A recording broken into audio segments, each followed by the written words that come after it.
আসসালামু আলাইকুম। Technique easy এডুকেশনের পক্ষ থেকে সকলকে আন্তরিক শুভেচ্ছা অভিনন্দন। আমি মইনুল ইসলাম চলে আসলাম তোমাদের অর্থাৎ নবম দশম শ্রেণী এবং যারা 2026 সালে মানবিক বিভাগ থেকে এসএসসি পরীক্ষা দিবা তাদের জন্য পৌরনীতি ও সুশাসন নিয়ে। দেখো, এখন কথা হচ্ছে যে আমরা এর আগে অধ্যায় 1 এবং অধ্যায় 3 শেষ করেছি। আমরা অধ্যায় 1 এবং অধ্যায় 3-এর টাইপ ভিত্তিক যে সকল এমসিকিউগুলো আছে সেগুলো আমরা সব সলিউশন করছি। এখন আমরা পড়বো হচ্ছে 4 অধ্যায়। এখন কি পড়বো? এখন পড়বো হচ্ছে আমরা 4 অধ্যায়। 4 অধ্যায়ের যে প্রথম টাইপটা, 1 নম্বর টাইপ, সেই টাইপের নাম হচ্ছে রাষ্ট্র ও সরকার এবং রাষ্ট্রের ধারণা। কি টাইপ 1-এর নাম হচ্ছে রাষ্ট্র ও সরকার এবং রাষ্ট্রের ধারণা। ওকে, দেখো আমরা সরাসরি এমসিকিউতে চলে যাই। দেখো, বলছে যে 1 নম্বরটা বলছে রাষ্ট্র কোন ধরনের প্রতিষ্ঠান। রাষ্ট্র কোন ধরনের প্রতিষ্ঠান? অবশ্যই রাষ্ট্রতে বিভিন্ন ধরনের রাজনৈতিক দল থাকে, এজন্য তাহলে কি রাজনৈতিক প্রতিষ্ঠান। ঠিক আছে, রাষ্ট্র যেহেতু বিভিন্ন রাজনৈতিক দল নিয়ে রাষ্ট্রটা গড়ে ওঠে, এজন্য রাষ্ট্র একটি কি রাজনৈতিক প্রতিষ্ঠান। ঠিক আছে, রাষ্ট্র হচ্ছে একটি রাজনৈতিক প্রতিষ্ঠান।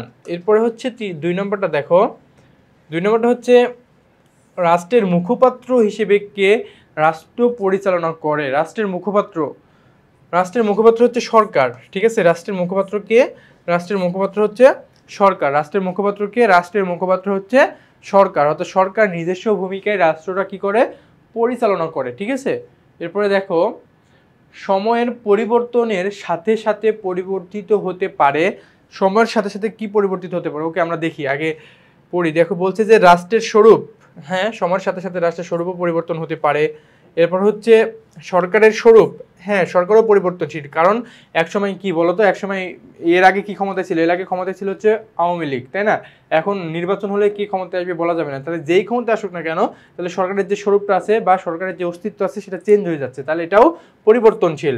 এবার জনগণের স্বরূপ, দেখো, এটা অপরিবর্তনশীল। জনগণের স্বরূপ কখনো পাল্টায় না, এটা জনগণ থেকেই যায়। তাহলে জনগণের স্বরূপ পরিবর্তন হচ্ছে না। তাহলে আমাদের এমসিকিউ হচ্ছে উত্তর 1 ও 2। 1 ও 2 হচ্ছে কয়ে। ঠিক আছে, 3-এর আনসার হচ্ছে ক।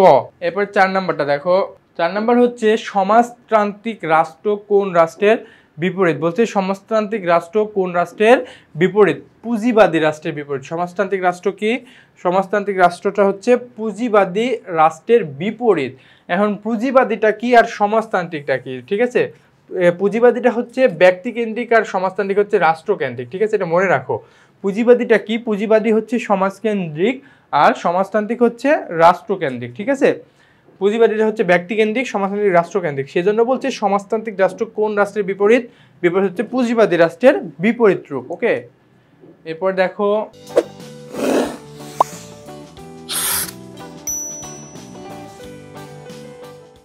কোন ধরনের রাষ্ট্র ব্যবস্থায় ব্যক্তি মালিকানা স্বীকার করে না? বলছে কোন ধরনের রাষ্ট্র ব্যবস্থায় ব্যক্তি মালিকানা স্বীকার করে না?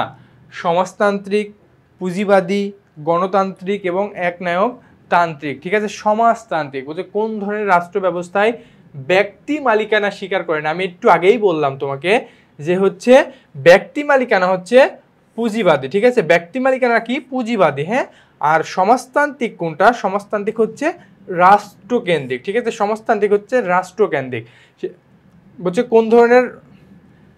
কোন ধরনের রাষ্ট্র ব্যবস্থায় ব্যক্তি মালিকানাটা স্বীকার করে না? ব্যক্তি মালিকানা স্বীকার করে হচ্ছে সমাজতান্ত্রিকে। ঠিক আছে, 6 নম্বরটা হচ্ছে সমাজতান্ত্রিক রাষ্ট্রের বৈশিষ্ট্য কোনটি? সমাজতান্ত্রিক রাষ্ট্রের বৈশিষ্ট্য হচ্ছে ভোক্তার ভোগের ক্ষেত্রে স্বাধীনতা। সমাজতান্ত্রিক রাষ্ট্র কোনটি? সমাজতান্ত্রিক রাষ্ট্র হচ্ছে ভোক্তার ভোগের ক্ষেত্রে স্বাধীনতা। ভোক্তার ভোগের ক্ষেত্রে স্বাধীনতা হচ্ছে কি? সমাজতান্ত্রিক রাষ্ট্র। ঠিক আছে, সমাজতান্ত্রিক রাষ্ট্রটা কি?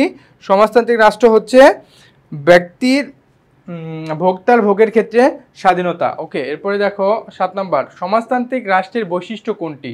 সমাজতান্ত্রিক রাষ্ট্রের বৈশিষ্ট্য হচ্ছে ভোক্তার স্বাধীনতা, ব্যক্তি স্বাতন্ত্র্যের অনুপস্থিত, সম্পদের ব্যক্তিগত মালিকানা।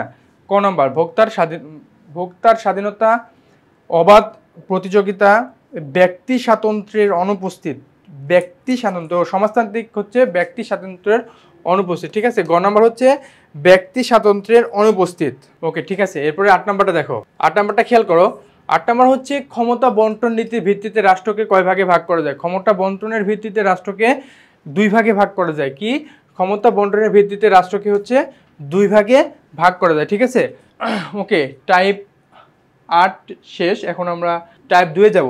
সে আগে টাইপ 2 এর আগে আমরা এখানে ভিডিওটা শেষ করছি। সে পর্যন্ত ভালো থাকো, সুস্থ থাকো, আল্লাহ হাফেজ।